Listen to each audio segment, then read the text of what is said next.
Okay, are you guys ready? Yeah. Sure. Yes. So we're gonna chat about Pinterest. I'll keep this pretty short and informal. If you have any questions, just like feel free to jump on in. I want to start by saying that so I think when we talk about Pinterest, you kind of need to reframe your mind, because a lot of people think of Pinterest as a social media tool, and it's actually much more of a search engine. So it's more like Google or YouTube as opposed to Facebook or Instagram. And so that's kind of where it can benefit your business. So keep that in mind, and we'll talk a little bit more about that later too, but as we chat through this. So the first thing, so I have basically this set up as like a step-by-step on if you're not currently using Pinterest for business, how can you start like tonight? So the first thing is to make sure you're signed up for Google Analytics. Your website is signed up for Google Analytics. So a lot of you probably already have this done, which is great. If that's the case, then you're golden. If not, I have the link on here, and I'll send you the digital copy to this PDF, so all the links are actually active. But sign up for Google Analytics. The reason that that's important is because you don't want to spend a ton of time doing anything if you can't track the ROI on it, right? Like you want to actually be driving people to your site, or it doesn't matter. So it's a good idea to get a grasp on how much traffic is Pinterest currently sending, and then after you start changing some things, how much traffic are they sending 6 months from now, a year from now. And it's a little bit of a slow burn. Like we started doing Pinterest actively a little bit less than a year ago, and it's still kind of climbing. Like I think either Facebook or Instagram is still the main driver to my site, but Pinterest is like slowly climbing. So it's kind of a slow burn, it takes time, but it's worth it because it can send a ton of traffic to your website. So that's Google Analytics, and then the rest of this I'll just kind of touch on because most of it's the links, but you want to set up your business account. So if you have an account, does everybody currently have an account on Pinterest, like just a personal account? Okay, so you want to either set up a business account if you don't have any sort of account, or convert your personal account to a business account.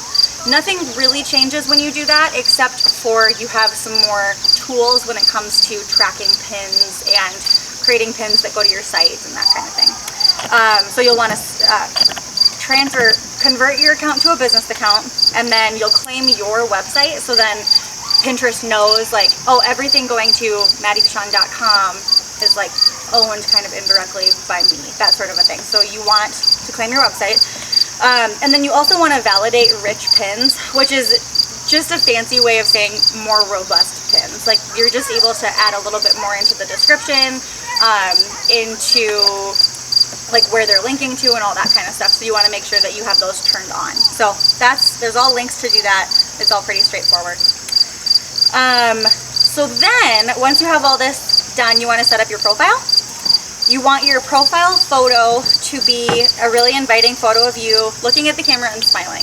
And that should really be your profile photo on any social media platform, whatever. I know I said Pinterest isn't social media, but on any sort of social media platform, because anytime that you are you're really trying to brand yourself so people will trust you and buy either what you're selling or what you're affiliating for or whatever. The easiest way to do that is through an image of you like looking at the camera and smiling and looking engaging. So really on every platform that should be your profile photo. Yeah. Like for Blair Masonry, I do that for Blair Home Decor. Yep. Blair Masonry Homes in Pine Hollow Hideaway. Yep. I have like our business logo. And that's fine. It just kind of depends. Like those are kind of, I would say, on the border of like being a personal brand and not being a personal brand. So you could go either way. But if you're a blogger, if you're an influencer, like if you're kind of selling yourself and what you're selling when it comes to your business, it should be you, if at all possible. Yes. Like I have friends who are photographers and their like profile photo on Instagram is their logo. I'm like, no, take that down, because people don't care about that. Like there's a million photographers out there with their logo and their profile photo. You need to show you. So that's my personal branding spiel for the day, you guys. So then the description, description / your name. Pinterest is interesting because you have more character space to play with than a lot of other platforms. So you should actually, instead of just having like Maddie Peschong, your name as your name, you want to throw in a couple keywords for what you do. So you could do Maren Jensen, South Dakota lifestyle blogger, or something like that. So some sort of keyword, so people searching whatever you're posting can find you. So I need to update mine because it's a little like cutesy, and it really should just be like branding photographer, something pretty simple. And then in your description, so that should include keywords, and then in your description, which is the helping women build authentic thing down here, that's like your mission statement, which should also have keywords in it, again, so people can really easily find you. So like I want to use words like brand, social media, that sort of thing. And then you want to make sure you have some sort of a call to action. So again, because we're not considering Pinterest to be a social media tool, you want to invite people to be social with you on a platform where it makes sense. So I just have people going to my Instagram, but if you have some sort of like a really cool freebie on your site, or like a style quiz or something like that, you could direct them there. So just something that gets them away from Pinterest so they can socialize with you a little bit more. Does that make sense? And then, wrong page, your profile cover, you have a lot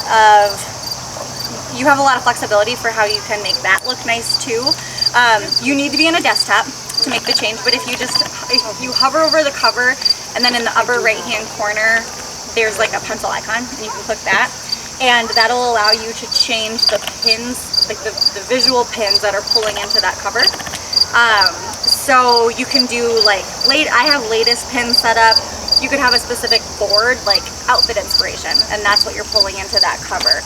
You want it to be something that makes a really good first impression and does a good job of showcasing who you are and what you do. So I've also seen it before where people will take their most popular pins and they'll have them posted to other boards, but then they'll have a most popular pins board, and that's what comes into their cover photo. So you could do that too. Okay, that makes sense so far? Okay. So you want to kind of take stock of your account and see, because obviously I would assume up until this point we're maybe using Pinterest a little bit for business, but also using it for like recipes and decor inspiration and stuff like that. Maybe stuff that isn't as closely related to business. Yeah, I was mostly using mine for recipes. So you want to take stock of your account and just kind of determine, okay, is this salvageable enough if I'm going to use it for business that I can clean it up and use it for business, or should I just start over? I think that most of the time you can really easily clean it up. You don't need to start from square one. It's just not necessary. But kind of take stock of that and see if you can do that. And then take inventory of the boards that you have, and the ones that do not pertain to your audience, like your people, make them secret boards. So you guys have a lot of flexibility with this though, because the majority of you are lifestyle bloggers, and so your people are coming to you for lifestyle content, which is a lot of content. The majority of people coming to my boards are probably looking for like photography something or other, so it didn't make sense for me to have like a recipes board. They're not going to come to me for recipes. Does that make sense? So I made a lot of those boards secret. Nursery inspiration, like nope, none of that matters. I still have them, I still pin to them, but they're secret, they're private, no one else can see them. So that's something that you can go through. And then you want to update all boards to include keywords and not cutesy titles, because mine were literally all cutesy titles. So you want to make sure that they're keyworded. So instead of saying yum, the board would be called food and recipes. Because again, you want to make sure that people can find what you're posting. Because if it's titled yum, nobody's going to be able to find that. Yeah. What if I have one like for like man inspiration, like for my boyfriend's like wardrobe, like saying for him? Is that cutesy? I feel like you could probably get away with that. Otherwise, you could do like men's outfit inspiration or something. Like that would be a little bit more clear. But I feel like for him is still understood enough that people know it's something for him. It's a gift idea, it's clothing, whatever. And then so like food, I just think I have food is fine. Yep, that's totally fine. I think mine is called like food and recipes. So yep, that's totally fine. Just kind of, I always tell people the easiest thing that you can do is like kind of pay attention to your own user habits. Like what do you search for when you're searching for, like today I was looking for a rhubarb recipe, so I just searched rhubarb recipe, you know what I mean? So recipe is one that comes up a lot, food in general comes up a lot, so all those things are fine. And then you can rearrange your current boards so the most important ones are at the top, and you want to prioritize any boards that have a lot of pins that are going directly to your site. Those should be up at the top because that's the end goal, to get people to your site. You want to prioritize any current trends. So as like a style or fashion blogger, if it's fall, you want to have fall trends up top and just kind of be like cycling those out throughout the year. You literally just drag and drop. It's so awesome. Yeah, it's so easy. It works really, really well. It's pretty slick interface in general. Like it really is easy to understand when you start playing with it. Yeah, seasonality, links to your stuff, popular topics that do well, that sort of thing. You also want to install the pin it button on your site if you haven't already. I know a lot of people have like the Pinterest browser widget thing, so I feel like it's not maybe quite as important to have the pin it button on your site, but still something that you should have because it just makes it really easy for people. Okay, that's kind of the bulk of it, and then there's some content planning stuff I wanted to talk about, but do you guys have any questions before then? I have a question. Yes. So one thing I've been thinking about lately is I feel like I've dabbled in being more present on Pinterest, and I've seen a growth. I think I have like 60,000 monthly views now. Yep. But I have a hard time with updating things on my website, but I feel like I can maintain Pinterest and Like to Know It. Is it hurting me if I just want to pin directly from Like to Know It and not my website? It's not helping your website SEO, which is not great, but it's still getting your content out there. You don't own the platform. I think at the end of the day, you want to try and drive people back to your home on the internet, wherever that is. And when you start doing like working with brands and that sort of thing, like those are the analytics that at least the bigger brands that are going to matter to them, like website traffic, views, click-throughs, all that kind of stuff. So just like to start building that in any way is a smart thing to do. It's still getting your content out there. It's still linking to you in some capacity. Like if somebody wanted to, they could find you from your Like to Know It, you know? But it's not ideal. Yeah. Any other questions? Stop. Okay, I'm just kidding. You can do what you want. Yes. So I know that when we met up last time, all the girls were talking about tailwind. Yes. I still can't figure out what exactly Okay, tailwind is. so I'll talk about that a little bit at the end because I don't want. No, you're totally fine. I don't want to. Like, I was telling Maren the other day, I'm like, I'm not going to talk about tailwind until the end because I don't want to overwhelm people. It's a lot. Yeah, it's a lot. But I will talk about that for sure. So that actually goes right into content planning. So these are just some like best practices that I have found work really well. And you can kind of like, depending on what your business is, what you're promoting, you can kind of take some of these with a grain of salt, but this is what we found has worked really well. So my team will make branded graphics through Canva. Actually, on my Instagram today, I was talking about how like Kenzie, that's like what she did today. And so we'll make a ton of these branded graphics that they're actually not quite as branded anymore because we are constantly testing what does better and what doesn't do so well, and the super branded stuff didn't work.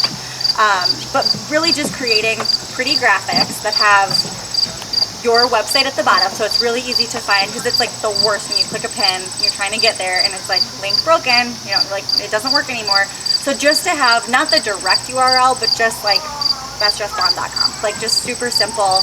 How can they, if the link is broken, how can they find you? So you can create those through Canva. You can use Canva free, so it literally doesn't cost you anything. It is so slick to use. Like I have Photoshop and Illustrator and like all those Adobe products, and most of the time we use Canva because it's just so much easier. And you can upload like any logos or photos or whatever. They have specific Pinterest sized graphics. You can create one graphic and change little parts of it to test it. It's the coolest thing ever. So you can do those. You can do it on iPhone. For me, it's like super clunky on my phone, and I don't know if it's just because I'm not as used to it. So I do it on desktop, but you can do it on your iPhone. And then you want to use keywords when you're pinning. Use keywords when pinning photos. Oh, okay. So just when you're pinning stuff from your own site, make sure that you're using keywords in the description. So if it's an outfit post for being like a wedding guest, using some of those keywords. Again, just kind of thinking through like if someone wanted to find this piece of content, what would they be searching? Outfit for wedding guest, something like that. So just making sure to use those keywords. And then this is where Pinterest gets super, super cool and powerful, and why I say it's more of a search engine than a social platform. because you can actually use Pinterest to do keyword research and see what people are searching for. So that's what these two graphics are. So I went on and searched branding session, and I can see like, okay, if somebody searches branding session, they're also really likely to use these terms with that. So if somebody searches fashion blogger, they're really likely to use those terms underneath of it. So when you're content planning or looking through like blog post ideas that you want to do in the next year, or like topics on Instagram that'll do really well, any of that, Pinterest is like a gold mine for ideas, because it literally tells you, oh, if you're a fashion blogger, here's what people are already searching for. It's so cool. So definitely use that. We use that a lot for when we're planning blog posts. Like either myself or Kenzie will just go out and like search keywords that make sense for my business and use that to kind of come up with ideas for blog posts. It's so cool. Your first 3 to 6 pins each day. So if you're like, okay, yes, I'm gonna go hard on Pinterest, like let's do this. You're pinning a lot of content each day. Your first 3 to 6 pins should be your own content. So content linking back to your site, because those are gonna tend to do the best. And then any subsequent pins can go wherever. You can pin from sources that you like, that your fans like, that sort of thing. What would I post on my, like for me? You don't have a website, do you? So you could link directly to Instagram. You could link directly to your Instagram. You should get a website. Who do you go to? What do You can go to squarespace.com and create your own website. It's so easy. It really is. My own, and they have like the templates. Yeah. They're so easy to follow. It's so, you really can't screw it up. What like is it called? Squarespace. And that's what I would use, because it's going to be like, it's so easy. I mean, I Yeah. had someone set it up for me. And you got, like, I'm setting up a Squarespace website for somebody right now, so you can hire people, but like you could totally do it yourself. If you can Google, you can do it yourself. Well, I feel like I do marketing. Yeah, you'll be feel fine. Like I could do it. I just don't know how to brand. Like I don't even know like my vibe. Well, that's a different question. Yes, and that's a big part, like when we're talking Pinterest and talking about like what your audience wants, like yeah, that's a totally different conversation, and that's a big deal, because you need to know like what are people coming to you for, what are they interested in learning from you, what's your brand, like what's your aesthetic. Like you do have to answer those questions, and it's an evolving thing. Like it doesn't have to be this way for the next 10 years, but you kind of need to know like, okay, who's my person, like who am I talking to when I'm talking to somebody on Instagram. I just found someone that I like the layout of theirs, and I not copied it, but I used a lot of inspiration. Yeah. Color schemes, or like just maybe someone that you look up to, or you, I don't know. Why reinvent the wheel? Yeah, and it's true. Like I think people get nervous about that, because it's like, well, I don't want to copy so and so. It's like there's not an original idea left. Like there's a difference between plagiarizing and just kind of deciding what you like and what Well, I fits you. feel like I'm probably the most like. Does anyone follow Stephanie Daniel from San Francisco? She's probably like the most like me. If you would look at her profile, you'd be like, I feel like I understand myself a little bit more when I look at her stuff, because I'm kind of like her, but I just don't think I know what I'm doing. And you could start it really simple, like just having, I mean, honestly, just using like yourfirstandlastname.com, and like that's the name of your site for a while. There's nothing wrong with that, and you may decide to keep it like that forever, and that's totally fine. I mean, you can keep it really, really simple. Actually, and even if you do decide to change the name down the road, having like yourname.com secured is just a smart thing to do. What do you think I should change my name, like even on my Instagram? I've always wondered that. I just always just kept it. I don't think so. Is there a reason to? I feel like people are always like, why is it Mar? My middle name's Maria, so that's. Would it be better to like Kayla Maria? Amanda has her middle name.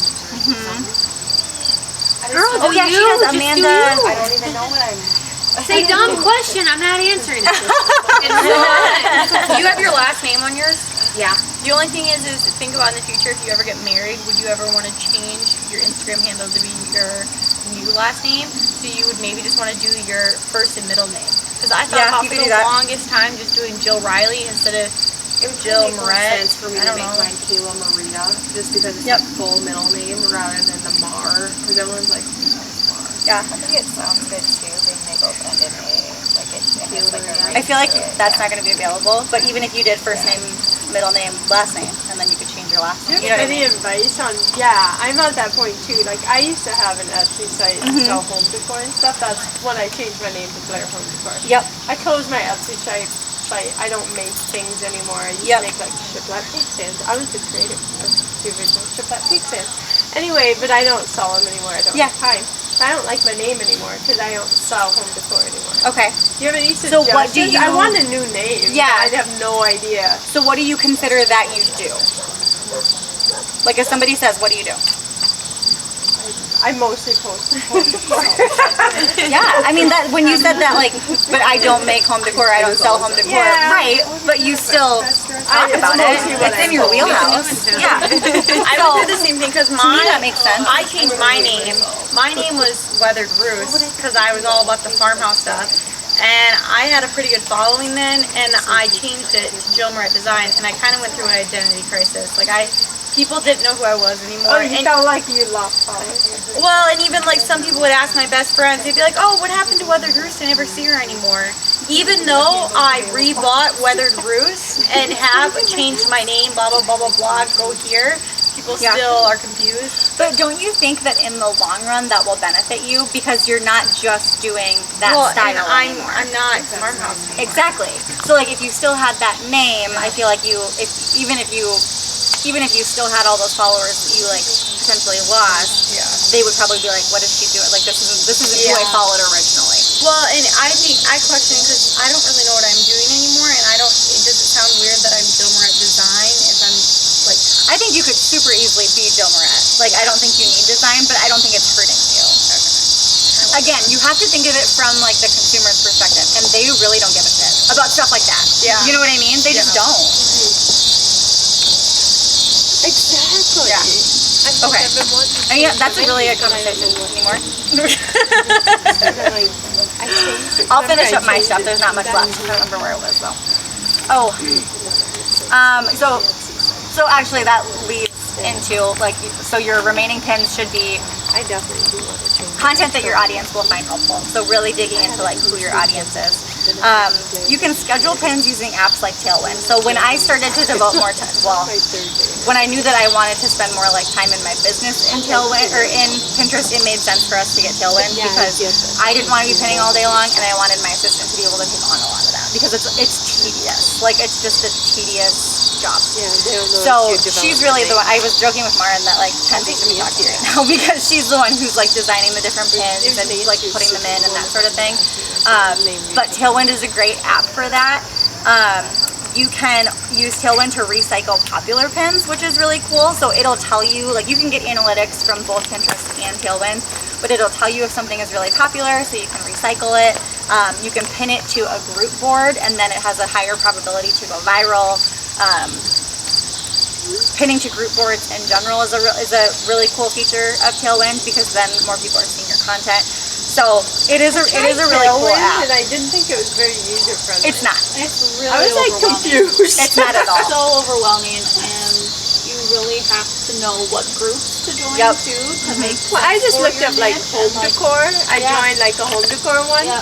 But like I pinned someone out, a couple of other people's, but nobody pinned mine. Yeah. And It's like It is, it's a lot. full time. Why am I spending so much time? I Yeah. never paid for it. I just did the free The free trial, one, yeah. and I actually still have 20 pins to use for my free trial. Yep.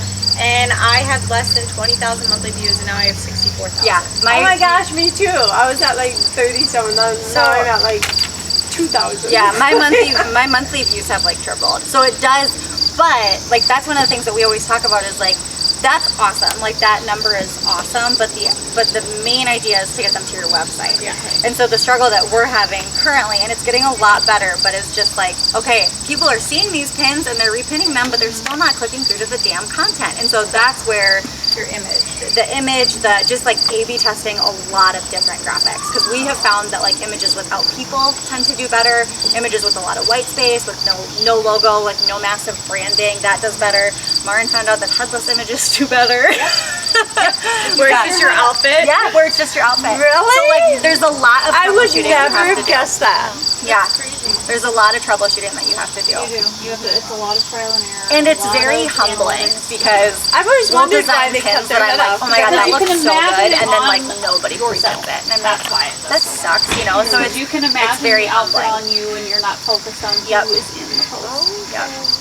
So yeah, it's a lot of trial and She's a error. pretty girl. Why'd you cut her head off? Right? It's just consumer behavior. Like that's really what It it is. totally is, and that's why I mean, like what I have found, unless it's specifically like Or I think of bloggers who use Tailwind and pin other people's, and if they know that blogger and like them or dislike them, maybe they wouldn't repin it if it's someone they don't like. You know what I mean? And if Yeah. they can't tell who it is, then they, absolutely. I don't know. Absolutely. Yeah, it's very interesting. Like, unless if it's from my site, the thing that's frustrating is the stuff that does, it makes sense, but the stuff that does best on my site is literally just images from wedding blogs, because people are searching for wedding inspiration. And that's great, but like that doesn't lead to any call to action for me. So I would much prefer like my brand photography post to do better, because it's more like brand awareness for me, and there's a call to action at the bottom of those posts. You know, it's like I can try and sell them something. If they're just pinning wedding images, I'm not selling them anything. So it's kind of frustrating, but it has increased website views, and it has the potential to. My business coach drives like 80% of her email list traffic from Pinterest. Like, it's crazy. Who's your business coach? Her name's Jasmine. She doesn't live here, but she's Can great. you tell like how much Pinterest brings to Instagram or not? Because I just post from Instagram to Pinterest.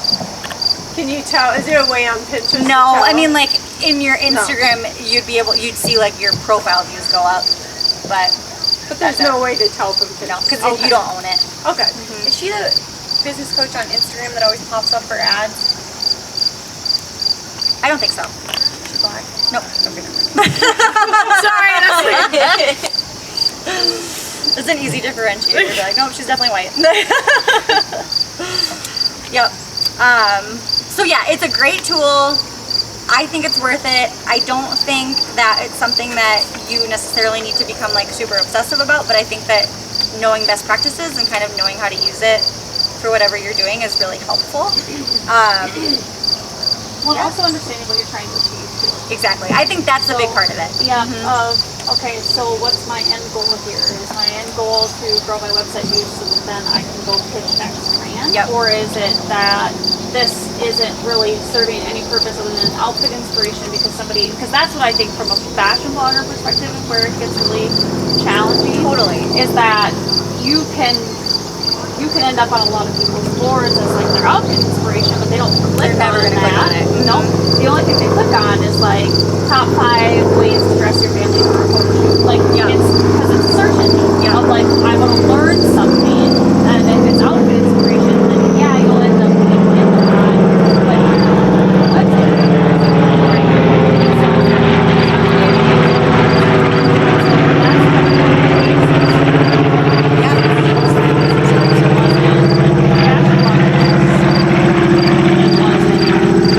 No, it is. You're exactly right. It totally depends on your end goal, like 100%. I think that if you are trying to grow your blog in general and you have like really good content on your site, whatever that might be, dressing your family for family photos or whatever, that's where it's really helpful to like, even if you only have 5 posts like that, like make sure that those are the posts that like you create really cute graphics for, you like put them on group boards, whatever. Optimize those ones, yeah. And we kind of do the same thing. Like I have pins that go to my Instagram just for like a little bit more Instagram reach, and they're not really doing anything besides potentially growing my follower count on Instagram, which like legitimately doesn't matter, but it's just an awareness thing, you know what I mean? And I don't pay much attention to those, I just kind of let them go. Whereas the ones that are on blog posts that have a really high conversion rate, like those I'm optimizing the shit out of. right, and you repost Exactly. often. Yeah. And there's nothing wrong with reposting often. Oh yeah.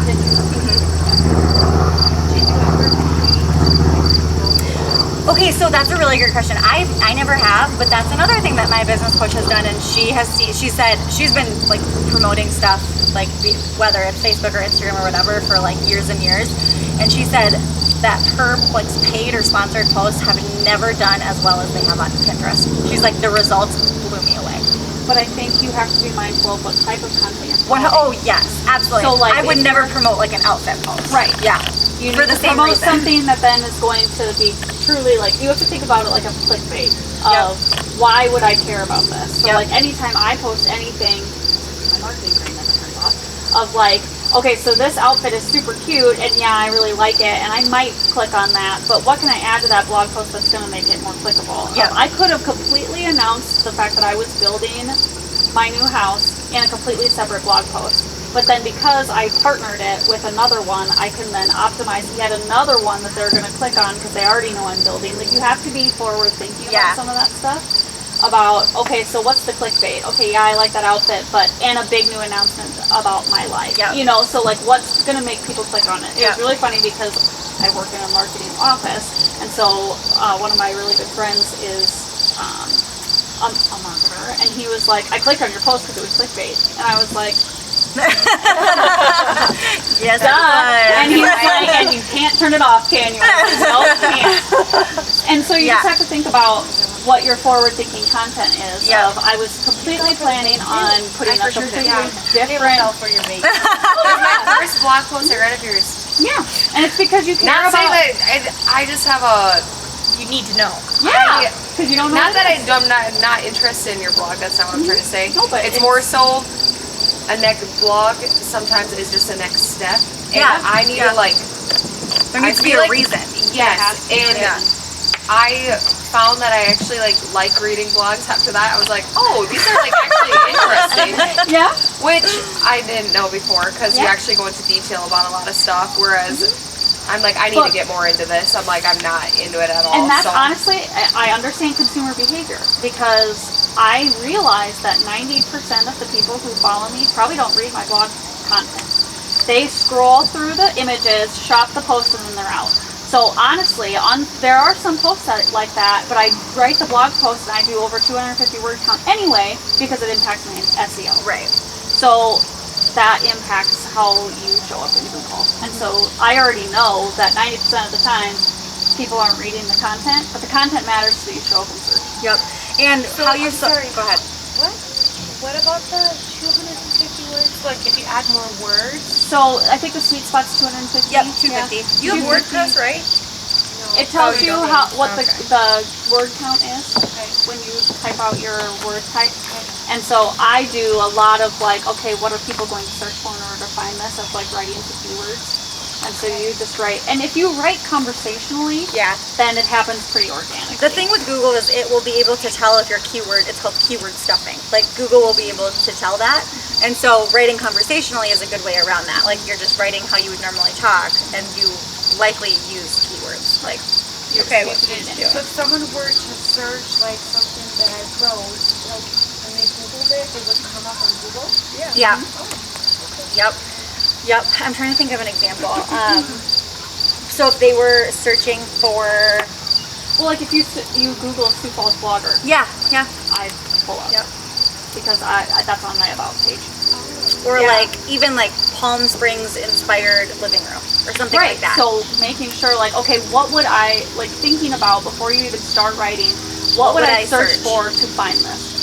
And then writing and then being like, oh, I can plug that in right here and it still sounds super conversational. Okay, so one thing I struggle with, which even kind of goes back to why I wanted to just link to like to know it, is because I love like making the content, the images, putting it all together, making it look pretty, but I hate having to write the blog post, so I don't. And that's what hurts me. And like if I could just make blog posts and put like 10 affordable farmhouse rugs or something with keywords and not have to like write anything, I would do blog posts all the time. So like I don't know what to do to make it sustainable for me. I have a lot of friends who are photographers who have the same thing. They're like, if I could just blog wedding images and like not have to say anything all day long, no problem. But like you have to, well, you don't have to do anything. But you have to put words in there.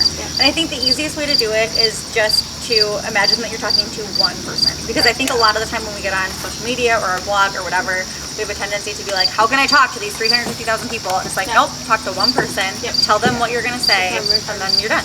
Pretend you're calling Maddie and you want to Yeah, pretend you're calling your friend and you're like, I just found these awesome 10 rugs. and you have to know about them. Because that's what makes me not do it. Because like, even like, I shop all the time and it's like finding 10 affordable, cute storage containers or like something like that. Like I do that all the time. I'm like, I need to be linking that because I should be making money off this. Yeah, absolutely. But you also have to keep in mind, like, you only have so much time in the day, and so what actually... Yeah, there's a million things you could do. Yeah. And that's why I quit doing tailwinds. Just because I was just like, this is... The ROI isn't there. Yep. It doesn't make And I think a lot of the time, depending on your niche and your content and your audience and all of that, the ROI may not be there. Yeah, it may not.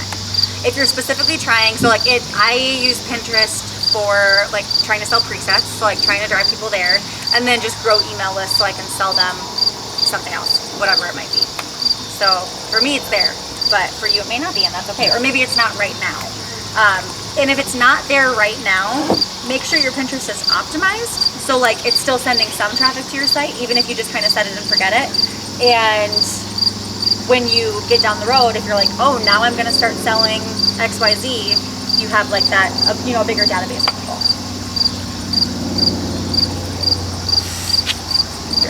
I don't think that's still a thing anymore. Like, I really don't think that's a thing. I don't think that helps. Oh, shut up!